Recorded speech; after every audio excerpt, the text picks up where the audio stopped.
İndi kitablar və qəzetlər olduqca baha qiymətədir. Belə olan halda oxucular lazımi məlumatı əldə etmək üçün kitabxanalara üz tutmalı olurlar.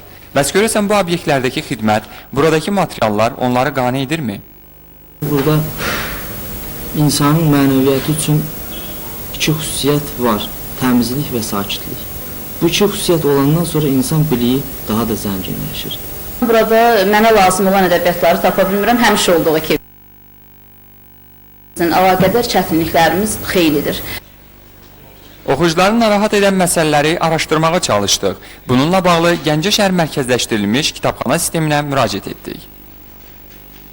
Büdcənin vəziyyəti bugün o qədər də yaxşı deyil ki, çoxlu bizə vəsait ayıralar, biz ona kitab alaq.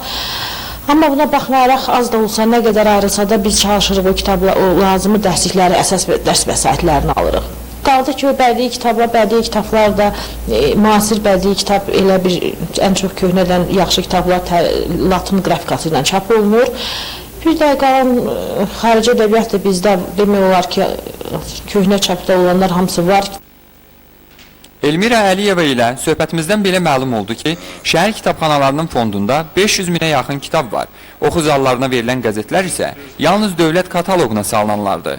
O həmçinin bildirdi ki, mərkəzləşdirilmiş kitabxana sistemi istirahət günü olmadan, filiallar isə təkcə həftənin 4-cü günü fasilə verməklə işləyirlər. Hər ayın son günü isə təmizlik günü keçirilir. Elmira xanım ümumilikdə şəhər kitabxanalarında 100-ə qədər işçinin çalışdığını və iş vaxtının səhər saat 10-dan axşam saat 18-ə kimi olduğunu dedi.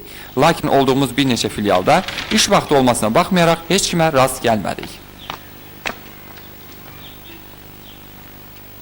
Bizim ən aşağı əmək haqqı alan sahəyi təsəvvürdə gətirin ki, bizim işçilərimiz 39 min, 40 min, bax belə əmək haqqı alırlar. Çox aşağıda əmək haqqımız.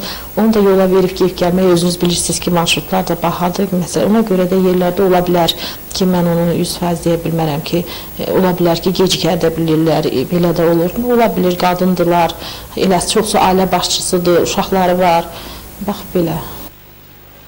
Bugün oxucuları, əhalinin bir qismini narahat edən məsələlərdən biri də kitabxanalarda ixtisas sahiblərinin çalışmamasıdır. Hətta onların arasında ali təhsili olmayanlar da var. Əhali arasında ola bilər, kimsə nəsə deyə bilər, mən bunu sizə deyə bilmərəm.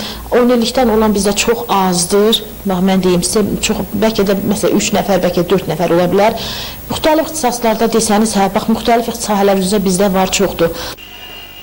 Elmira Əliyeva bunun ali məktəblərdə kitabxanaşünaslıq ixtisasına tələbələrin maraq göstərməməsi ilə əlaqələndirdi. Mütəxəssislərin onlara müraciət etməməsindən məcburiyyət qarşısında qalaraq digər peşə sahiblərini işə götürdüyünü bildirdi.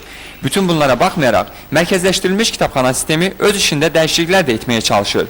Onların icarə pulunu ödəyən qonşuları Bilik Cəmiyyəti Soros fondu ilə birgə yeni resurs mərkəzi hazırlayır.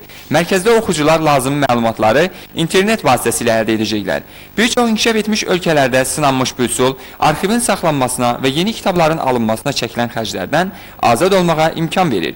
Mərkəzi kitabxanada göstərilən bölmənin yaradılması əlbəttə yenilikdir. Amma 300 minlik əhalisi olan şəhər üçün bu sözsüz ki azdır. Ceyhun Səfərov, Vaqif İbrahim Xəlil, Xəbər Plus.